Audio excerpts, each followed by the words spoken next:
What's good? It's your boy JayThat'sMe. Let's get into NXT from October the 22nd, 2024. NXT still continues to be the best show of the week. I love NXT. You guys should know this by now. NXT is great. And this episode was no exception. This was the go-home show to this Sunday's Halloween Havoc. So we will go over the predictions for Halloween Havoc. So NXT sold out the ECW arena, the 2300 arena in Philadelphia, Pennsylvania on November the 6th. So they're going to go head-to-head with AEW because NXT has to be bumped to Wednesdays because of the U.S. presidential election on Tuesday, November the 5th. And I expect for WWE to load up NXT with main roster talent. And we should get some ECW talent. So we should see Rob Van Dam. We should be able to see Paul Heyman, maybe, but I doubt it. They're probably saving him for Bloodline stuff, but it would be cool for him to show up. We should also be able to see Rhino and Tommy Dreamer because those guys are in TNA, and that would still continue the TNA NXT crossover that they're still doing, and I think that would be fine. So we'll have to wait and see, but I'm pretty sure that show is going to be a banger. Let's go ahead and get into the review. So we kick the show off with the first match of the night. Damage Control, Io Sky and Kairi Sane versus Metaphor, which is Last Legend, and Jakara Jackson. So this ends up being a no contest because Chelsea Green and Piper Niven show up and they beat the shit out of both teams. This is great. So this is setting up for a fatal four-way involving Damage Control, the Metaphor, Bianca Belair and Jade Cargill, and Chelsea Green and Piper Niven.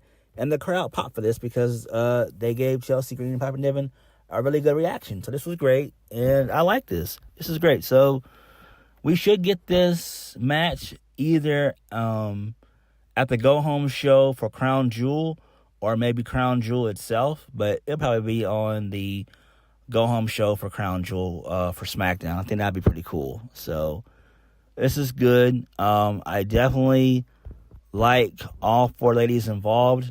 I'm a big fan of Damage Control. I'm a big fan of Metaphor. I love Bianca Belair and Jade Cargill and Chelsea Green.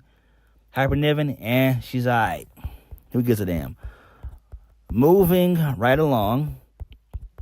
So this leads us into a backstage altercation involving Hank and Tank and OTM out the mud. Yeah. Okay. Moving right along. So Ashanti the Adonis, he continues to flirt with Carmen Petrovich while she's training with Sol Ruka and Brinley Reese. And so Carmen Petrovich says that she's returning the favor for Ashanti the Adonis, costing her a big match. And so Sol Ruka was like, look, Carmen Petrovich is not interested in you, basically. And so he kind of got mad about that, and we'll have to wait and see. So NXT, like I said before, they're going to be heading to the historic ECW arena on November the 6th. Nice. Really good shit there. Really good shit. Moving on. Jada Parker defeated Tatum Paxley. Miss Parker. Ooh-wee. She is sexy as fuck. I love me some Jada Parker. This girl is legit.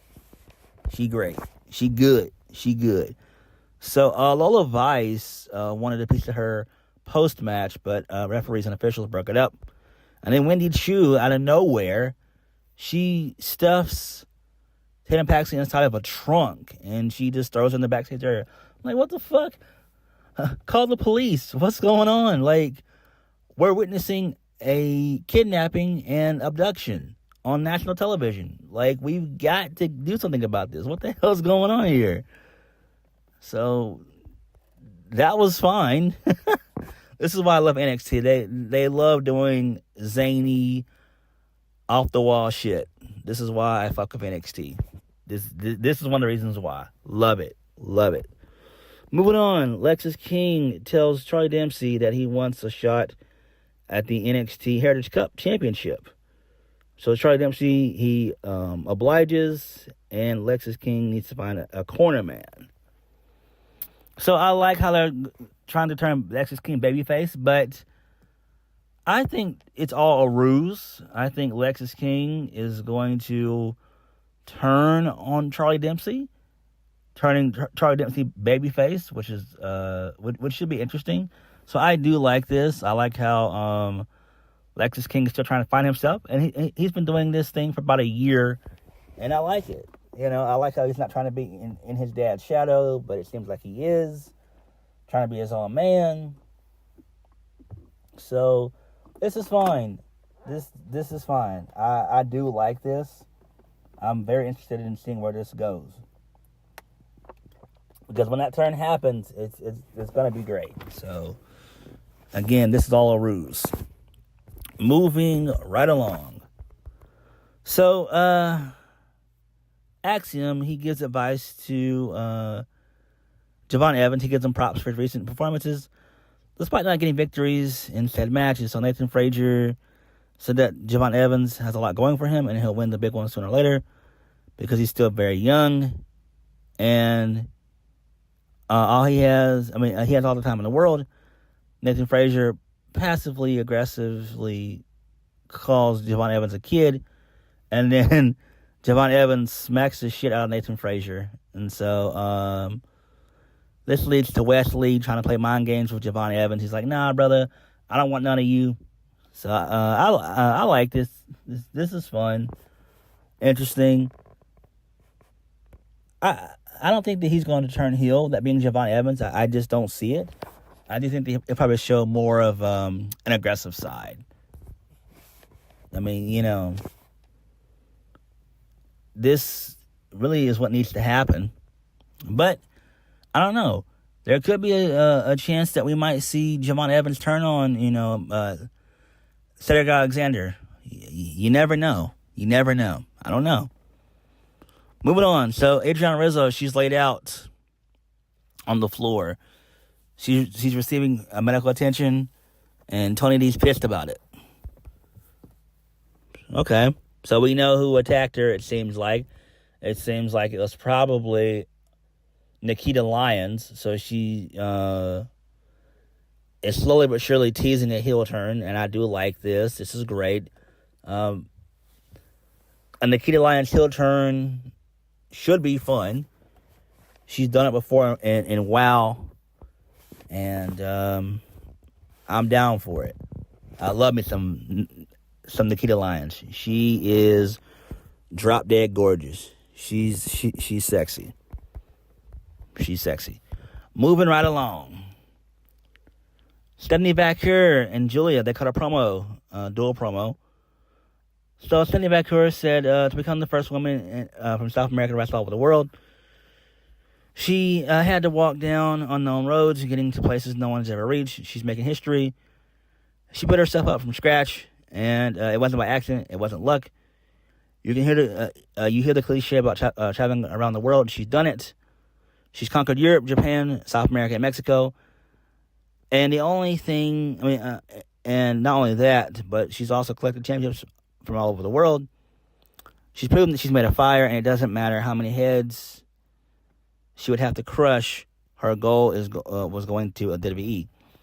So Julia says that her and Stephanie first met in Japan, standing across the ring from each other. In that ring, there are no friends, there are no alliances.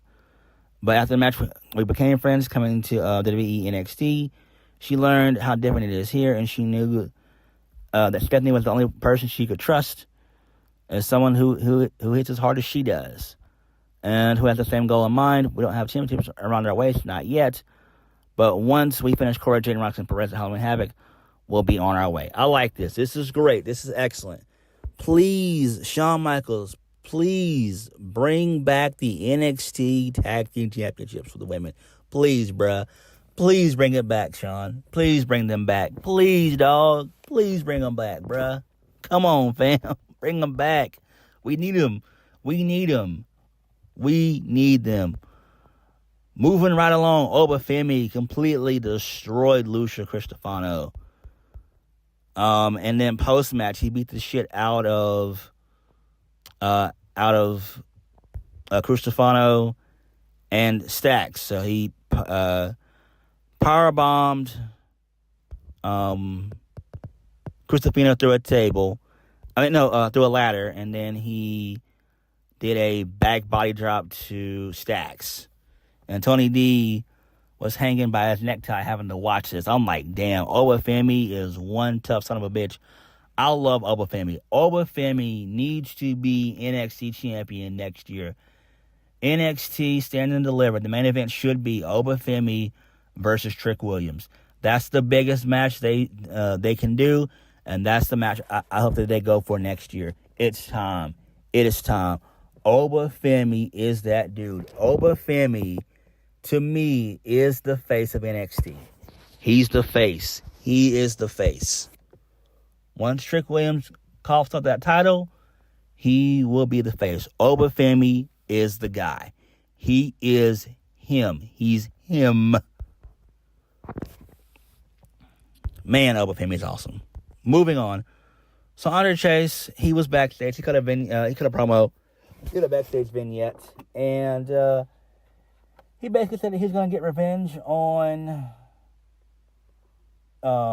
Ridge Holland, and he challenged him to an ambulance match at Halloween Havoc.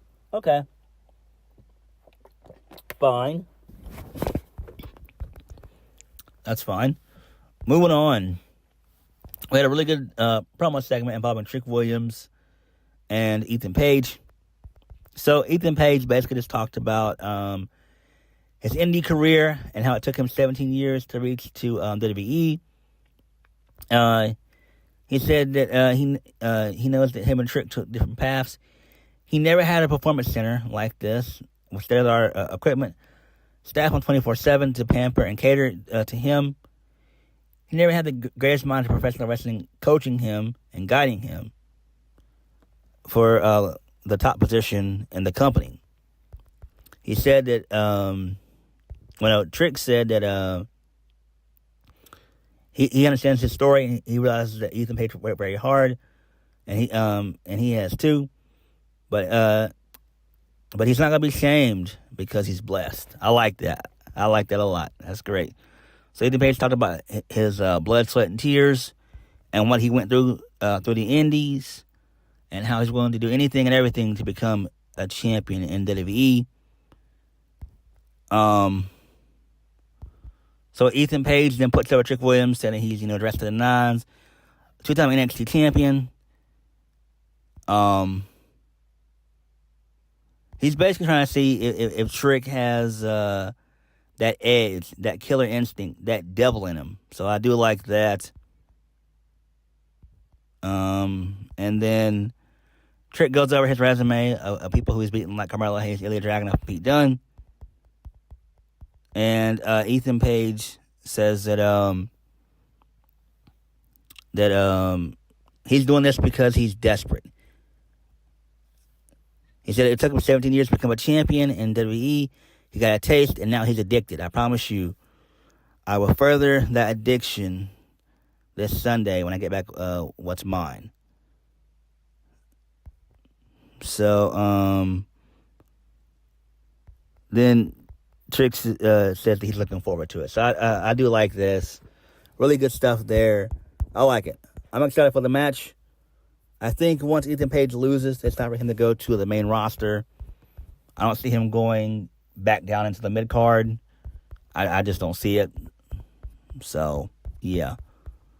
Moving on. But the promo was good. It was basically 90% Ethan Page and like 10%, well, no, my bad, 95% Ethan Page and 5% Trick Williams. So this is a really good promo. This is really, really good from Ethan Page. I enjoyed it. Really good stuff there. Moving on. So Cora Jade and Roxanne Perez. They said that Julia and Stephanie back here don't stand a chance against them at Halloween Havoc. So the fatal influence, they join the conversation. Jessie Jane talks about how neither Julia nor Stephanie belong here. They plan on taking out Klein Jordan. So Klein Jordan, she rolls up in the mix and she says that these girls are nervous because they can tell their power over this division is slipping through their fingers. Kalani will find out her opponent at Halloween Havoc. Okay. Moving right along. So Ruka defeats Carmen Petrovich. And basically, our boy Ashanti the Adonis has a new girl by his side. A white chick. That coca. That cocaine. So, there's that. And we know the fake pro blacks are going to be upset and mad and pissed off. So, that's always good. Moving right along. So, Hank and Tank, they defeat OTM. And I believe Jada Parker got into a little brawl with Lola Vice. So, that's fine.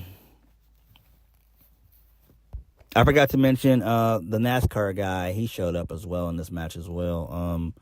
Cole Custer. Who cares? Who gives a shit?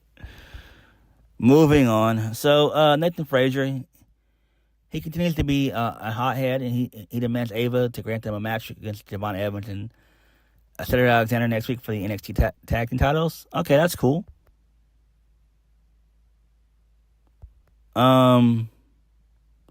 So Ridge Holland, he challenged Andre Tate to an ambulance match, and he accepts it. Tony D, he tells Sarah Schreiber that he's going to beat Oba Femi's ass at Halloween Havoc. Pause.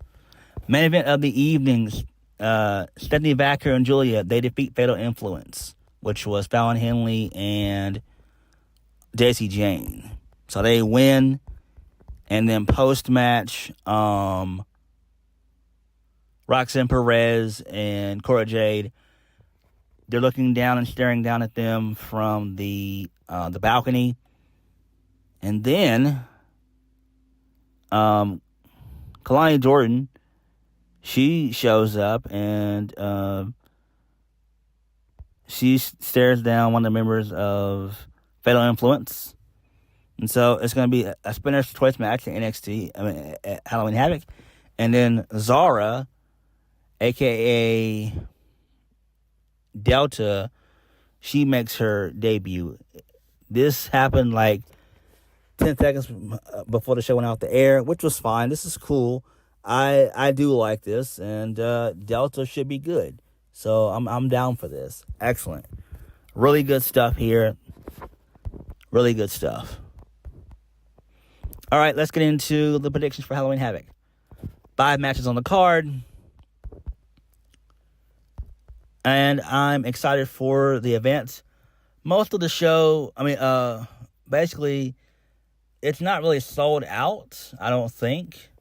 WrestleTix, they've not updated the information. I think last time they had close to a little over 4,000 tickets sold. It might be more. But for right now, it's just at 4,000. I'm pretty sure they can probably fit maybe about 5,000. So I'm guessing maybe about 4,500 people will probably show up to the event. But that's good nonetheless. So we've got 5 matches on the card. The ambulance match, Andre Chase versus Ridge Holland. If they're going to push Ridge Holland and move him forward, like if they're going to put him in the North American title picture or the main event scene going after the NXT championship, I could see that. He needs to win.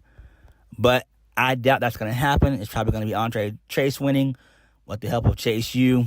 So there's that. Moving on. Tables, ladders, and scares. Tony D'Angelo versus Oba Femi for the NXT North American Championship. I want Tony D. No, my bad. I want Oba Femi to win, and that'd be cool. But it's not going to happen. So Tony D is going to win this, and then Oba Femi needs to start his ascent to the NXT Championship. I would maybe have him win the Iron Survivor in December at NXT Deadline. I'd have him win that and just continue to build him up, and then we can build up for the big match, Oba Femi versus Trick Williams at Stand and Deliver for the NXT Championship. So that's what's going to happen, more than likely. Moving on, Kalani Jordan. Spin the wheel. Spinner's choice. So she's going to be facing either, one of three members from Fatal Attraction. No, not my bad. Fatal Influence, my bad. I didn't mean to say Fatal Attraction. Fatal Influence. It's probably going to be Fallon Henley, and I expect for Fallon Henley to win. She needs it. I like Kalani Jordan, but she's better off as a chaser. And I could easily see Kalani Jordan lose. She's had the title for maybe close to 3 months, so that's fine if she loses. I mean, it makes sense for her to be a chaser in this. Moving on, Roxanne Perez and Cora Jade versus Julia and Stephanie Vaquer. That's probably going to be the co-main event. Obviously, Julia and Stephanie Vaquer are going to win. Who's going to take the pin here? Probably Roxanne Perez is going to probably get pinned by Julia. And then this will set up Roxanne Perez and Julia at some later date. Maybe at NXT Deadline in December. I think that would be fine. A fine place to do it. And then you could do the third and final match next year at Stand and Deliver. So, yeah, and then from there, we'll probably do Stephanie Vaquer versus Cora Jade, and, that'd be cool. Main event of the evening, Trick Williams versus Ethan Page, Devil's Playground for the NXT Championship. Trick Williams is going to win this. There's not going to be any blood or anything like that. I doubt it. So, what do you do with Ethan Page once he loses? Obviously, send him to the main roster. He'll be fine on SmackDown, feuding with LA Knight and doing well in the mid card. Put him on Raw SmackDown after he loses to Trick Williams. So NXT was fun, and these are my predictions once again. Fallon Henley is going to defeat Kalani Jordan and become the new NXT Women's North American Champion. Andre Chase is going to defeat Ridge Holland in the ambulance match. Oba Femi, Tony D'Angelo is going to retain the North American Championship. Julia and Stephanie Vaquer are going to defeat Roxanne Perez and Cora Jade. And Trick Williams is going to retain his NXT Championship over Ethan Page. So, let me know what you guys think of NXT. And what are you guys' predictions for Halloween Havoc? Like, comment, subscribe. Peace.